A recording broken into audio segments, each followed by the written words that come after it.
25 సంవత్సరంలో మరొక పునరుద్ధాన దినాన్ని మనం చూడం.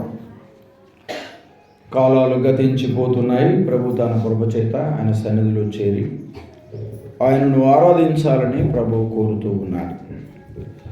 45వ కీర్తనలో 11వ వచన భాగాన్ని మనం చదువుకున్నాం. పిల్లరా, గమనించినట్లయితే ఈ రాజు నీ ప్రభు, అతడు నీ సౌందర్యమును కోరుచున్నాడు, అతనికి నమస్కరించుము అనే మాటలు మనం చూస్తున్నాం. ఎవరి రాజు అని అంటే మన ప్రభు అయిన యేసుక్రీస్తు వారు.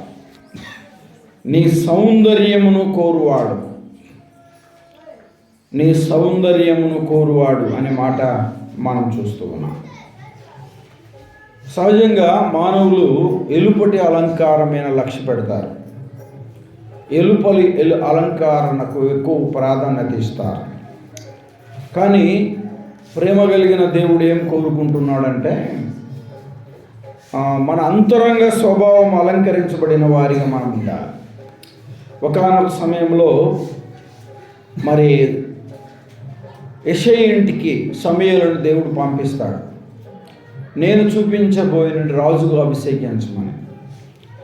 వారి వయస్సును బట్టి, వారి ఎత్తును బట్టి, వారి లావును బట్టి మరి ఈ వ్యక్తి అని సమూయేలు అనుకుంటున్నాగా కాదు అని ప్రభు చెప్తాడు. కడసారి వాడైన ఆ దావీదును మరి వస్తుండగానే నేను వెన్నుకున్న వాడు ఇతనే అని చెప్పాడు. సమూయేలుతో దేవుడు ఇలా చెప్తాడు, సమూయేలు, నువ్వు పై రూపమును లక్ష్య పెడుతున్నావు, దేవుడు అంతర్యమును చూసేవాడు. బాహ్య సంబంధమైన ఈ దేహానికి మానవుడు అలంకరణ కొరకు చాలా ఎక్కువగా ప్రయాసపడుతున్న పరిస్థితులను మనం చూస్తూ ఉన్నాం. కానీ ప్రభు కోరుకునేది ఏంటి అని అంటే అంతరంగ స్వభావం అలంకారంగా ఉండాలి. ఆ రాజుకు మనం నమస్కరించాలి. ఆయన మన సౌందర్యమును కోరేవాడు. ఏం కోరేవాడు?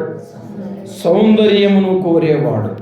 అందుకే సామెతల గ్రంథంలో 31వ అధ్యాయంలో 30వ వచనంలో అన్నాడు, అందం మోసం, సౌందర్యము వ్యర్థం అని ప్రభు చెప్తాడు. అందంగా ఉండడం తప్పని నేను చెప్పట్లే, బైబిల్ కూడా తప్పని చెప్పట్లే. దైవ గ్రంథంలో అందమైన వారిని చాలా మందిని ప్రభు వర్ణించాడు, ప్రభువే వర్ణించాడు. పిల్లారా గమనించాలి. కానీ ప్రభువును మించిన సౌందర్యం కలిగిన వారి ప్రపంచంలో మానవ మనుగడలో ఎవరు లేరు. ఆయన ధవళవర్ణుడు, రత్నవర్ణుడు, 10,000 మందిలో గుర్తింపదగినవాడు.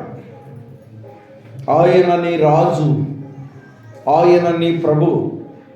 నీ రాజు, నీ ప్రభు, నీ సౌందర్యమును కోరేవాడు. పిల్లలు గమనించాలి. మనకు సహజంగా మనకు ఒక మాట తెలుసు. పేతురు రాసిన పత్రికలో 3వ అధ్యాయంలో 4వ వచనంలో ఎలుపటి అలంకారం మీకు అలంకారముగా ఉండక అనే మాట మనం చూస్తాం. అంతరంగ స్వభావము అలంకారంగా ఉండాలి.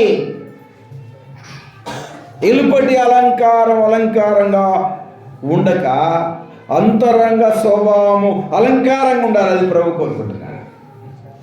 ఆత్మ సంబంధమైన సౌందర్యం కోడేవాడు ప్రభు. ఆయన ఎదుట మనం నమస్కరించాలి. రండి, సాగిలపడి నమస్కారం చేద్దాం, మనములను సృజించిన యెహోవాకు అనే మాటలు మనం చూడగలం. దేవుని మాటల వైపు జాగ్రత్తగా మనం ఆలోచన చేస్తే ఆయన రాజు. ఎవరైనా చెప్పండి, ఆయన రాజు. పిల్లలు గమనించాలి. మత్తయి రాసిన సువార్తలో మనం గమనించినట్లయితే 2వ అధ్యాయం 2వ వచనంలో యూదుల రాజు అనే మాట మనం చూస్తాం.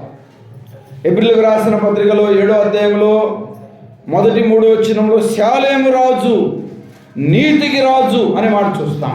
యూదుల రాజు, శాలేము రాజు, నీతికి రాజు అనే మాట మనం చూస్తాం. పిల్లలు గమనించాలి. 2వ కీర్తనలో 2వ అధ్యాయం 6వ వచనంలో నా రాజు ఆసీనుడై ఉండగా అనే మాట మనం చూస్తాం. దేవుని మాటల వైపు మనసు పెట్టాలి. కీర్తన 24వ కీర్తనలో మహిమ గల రాజు అనే మాట చూస్తాం. మహిమ గల రాజు అనే మాట చూస్తాం.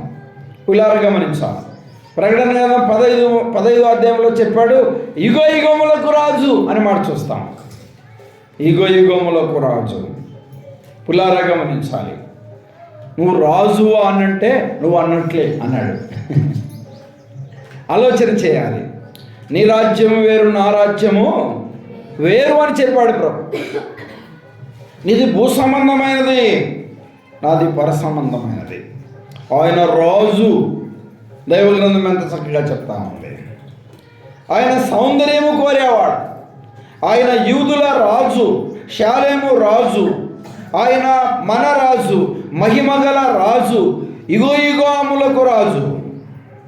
దేవుని మాటల వైపు మనసు పెట్టాలి. ఆయన మన సౌందర్యమును కోరుతున్నాడు. ప్రభు బల ఎదుట చేరిన మనము మన అంతరంగ స్వభావము అలంకారంగా ఉండాలి. అంటే పిల్లలుగా గమనించాలి, యోగ్యత కలిగిన వారిగా ఉండాలి. అదే మాట చెప్తే ఇలా అన్నాడు 96వ కీర్తనలో 9వ వచనంలో, పరిశుద్ధ అలంకారము ధరించుకొని అన్నాడు. ఏ అలంకారం చెప్పండి? పరిశుద్ధ అలంకారం కావాలి ప్రభుకి. పరిశుద్ధ అలంకారము ధరించుకొని అన్నాడు. తిమోతికి రాసిన మొదటి పత్రిక 2వ అధ్యాయంలో తమను తాము అలంకరించుకోవాలి అన్నాడు. పిల్లరా గమనించాలి. తమ్మును తాము అలంకరించుకోవాలి, పరిశుద్ధ అలంకారము ధరించుకోవాలి, అంతరంగ స్వభావము అలంకారంగా ఉండాలి. ఆయన మన సౌందర్యమును కోరుతున్నాడు. ఎలుపటి అలంకారం మీకు అలంకారంగా ఉండవద్దు. అంతరంగ స్వభావం అలంకారంగా ఉండాలి. అంటే పరిశుద్ధత, అంటే పవిత్రత, అంటే యథార్థత, అంటే యోగ్యత, అంటే పరిశుద్ధత కలిగిన వారిగా ఉండాలి. అది ప్రభు కోరుకుంటున్నాడు. దైవ గ్రంథం ఎంత చక్కగా చెప్తా ఉంది. పిల్లరా, ఆయన ఎవరు? ధవలవర్ణుడు, మన రాజు. ఆయన మన రాజు ధవలవర్ణుడు, రత్నవర్ణుడు.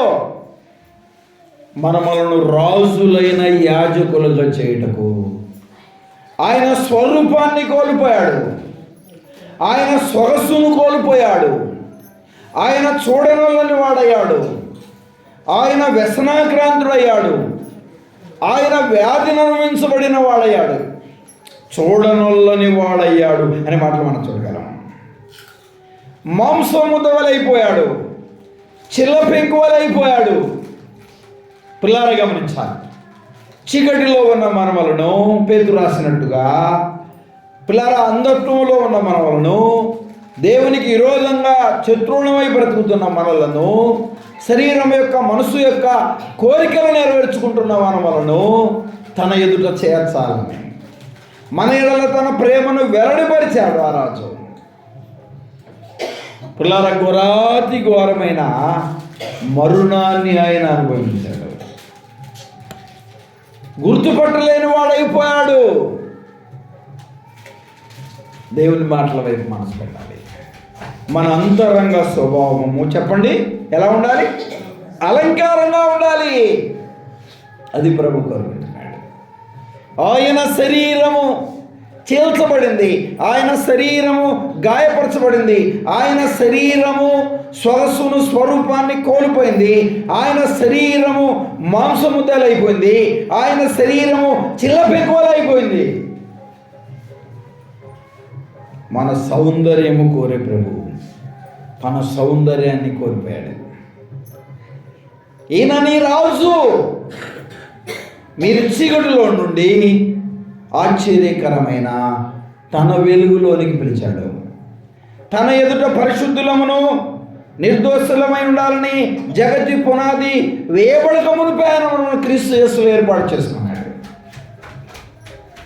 రాజులైన చెప్పరే యాజక సమూహంగా చేశాడు. ఎంత గొప్పదాన్ని తెచ్చాడు. ఆయన సన్నిధికి రాదగిన వారు, ఆయనను స్తుతించడానికి అర్హత లేని వారిని, దైవ గ్రంథాన్ని పట్టుకోవడానికి కూడా మనం సరిపోయిన వారికి కాదు, దేవా అనే మాటను ఉచ్చరించడానికి సరిపోయిన వారికి కాదు. ఎంత గొప్ప ధన్యత ఇచ్చాడు ప్రభు. పరిశుద్ధులతో సహపౌరసత్వం మనకు అనుగ్రహించాడు, పరిశుద్ధులుగా చేశాడు. ఆయన బల్ల ఎదుట చేరి మనము ఆయనను ఆరాధించాలని కోరుతున్నాడు.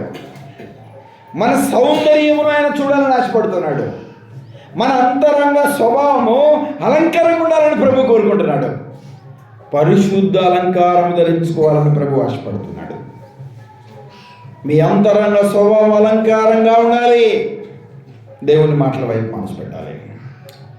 పిల్లారా గమనించాలి, పరిశుద్ధ అలంకారం, పరిశుద్ధుల నీతి క్రియలు కలిగిన వారికి మనం జీవించాలి.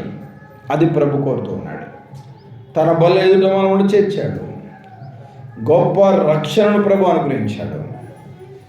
పిల్లారా, ఆయన అనుగ్రహించిన రక్షణను బట్టి ఆ కలువరి సెలవులో మన కొరకు పొందిన శ్రమలు, హింసలు, గాయాలను జ్ఞాపకం చేసుకుంటూ మనకు అనుగ్రహించిన గొప్ప రక్షణను బట్టి కృతజ్ఞత భావం కలిగిన వారిగా తన బల్ల ఎదుట చేరాలని ప్రభు కోరుకుంటున్నాడు. ప్రభు ఎంత చక్కగా ఈ మాట తెలియజేస్తున్నాడు. అందుకే ప్రభు అన్నాడు, ఇది నా శరీరము, నన్ను జ్ఞాపకం చేసుకున్నటకై దీన్ని చేయండి.